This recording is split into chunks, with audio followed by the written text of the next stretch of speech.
Hello friends, তোমরা সবাই কেমন আছো? আশা করি তোমরা সবাই খুবই ভালো আছো আর সুস্থ আছো। আর আমিও খুবই ভালো আছি। আজকে আবারও একটি নতুন ব্লগে তোমাদের সবাইকে স্বাগত জানিয়ে আমি ব্লগটা শুরু করলাম। আর আজকেও আমি বিকেল থেকে ব্লগটা শুরু করলাম। তো দেখো যে ঘরগুলো ঝাঁট দিয়ে দিচ্ছি, যেহেতু বিকেল হয়ে গেছে আর আমাকে যেহেতু ধূপ দিতে হবে, তো ধূপ দেওয়ার আগে যত ঘর আছে বারান্দা সব কিছু ভালো করে ঝাঁট দিয়ে পরিষ্কার করে নিচ্ছি।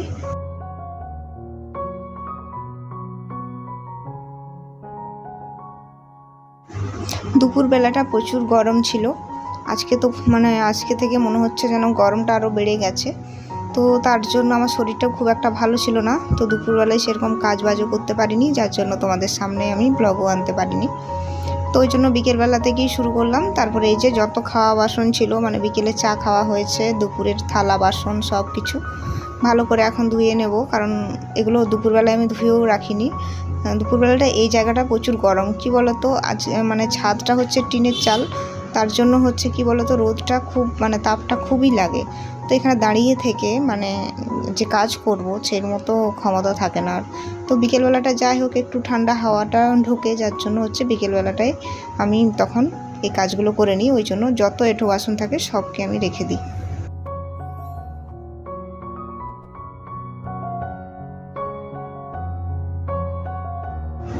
তো তোমাদের সাথে কথা বলতে বলতে আমার যত বাসন ছিল সবকে আমি ভালো করে ধুয়ে নিলাম। ধুয়ে এবারে খুব সুন্দর করে গুছিয়ে রেখে দেবো। তাহলে কি বলো তো, রাতের কাজ অনেকটা আমার কমে যায় আর সকালের বাসনও অনেকটা কম হয়।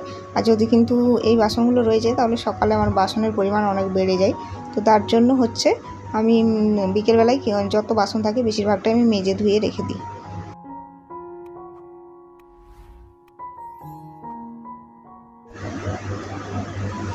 তো বৃষ্টি হলে মনে হচ্ছে যেন একটু ভালো হবে, বিকেলবেলা একটু হালকা হালকা ঝড় মনে হচ্ছিল। তো ঝড় যেহেতু হচ্ছে তাই ভাবলাম যে আমার ফোনে তো একদম চার্জ নেই, চার্জটাও দেওয়া নেই, আর এই সময় ঝড় মানেই তো কালবৈশাখী ঝড় হবে অবশ্যই, প্রচুর জোরে ঝড় হাওয়া তারপরে বৃষ্টি। তো এইরকম ওয়েদারে সর্বদা কারেন্টটা থাকেই না। আর এইদিকে দেখো ফিল্টারে একটু জল ঢেলে নিচ্ছে, তো সেটার ভিডিও করে দিলাম। আর এই যে মুখটাতে দেখছো একটু কাপড় বাঁধা আছে, কেন বলো তো, ওর জলটাতে একটু আয়রনের পরিমাণটা বেশি, তার জন্য হচ্ছে একটা ভালো পরিষ্কার সাদা কাপড় বেঁধে রেখেছি, যাতে আয়রনটা জল দিয়ে না আসে। আর এদিকে হচ্ছে ঝটপট করে একটা তরকারি করে নেব। একদিকে কিন্তু ভাত আমি বসিয়ে দিয়েছি, আর এদিকে দেখো পটল আলু দিয়ে একটা তরকারি করে নিচ্ছি। আর পটল আলুটা এইভাবে রান্না করলে কিন্তু খুবই ভালো লাগে, ছোট ছোট সাইজে কেটে নিয়েছি। আর খুব ভালো করে পটল আলুটা ভেজে নেব। তারপরে এখানে একটু মশলা দেবো, মশলা বলতে সর্ষে বাটা, একটু পেঁয়াজ সর্ষে বাটা দেবো। আর তার সাথে এই যে একটু কুচি করে দিলাম, পেঁয়াজ কুচি দিলাম। তো ব্যাস, এটা খুব সুন্দর লাগে কিন্তু খেতে, তোমরা করে দেখতে পারো। তো রাতের বেলা আজকে আমাদের ডিনারে থাকছে এই রেসিপিটাই, এই তরকারি আর ভাত। ব্যাস, জানি না কার কীরকম প্রতিদিন কীরকম খেতে লাগে। আমাদের রাতের বেলাটা খুব একটা তরকারি লাগে না, একটা তরকারি ভাত হলেই হয়ে যায়।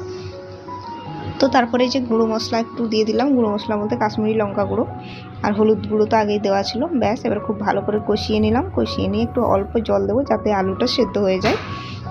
আর মাখা মাখা যখনই হয়ে যাবে তখন তরকারিটা নামিয়ে নেব। তো বন্ধুরা, আজকে আমি ব্লগটা আর বাড়ালাম না। আমার আজকে বিকেলের ব্লগটা কীরকম লাগলো অবশ্যই কমেন্টে জানিও। আর আজকে আমি ব্লগটা এতদূর পর্যন্তই রাখলাম।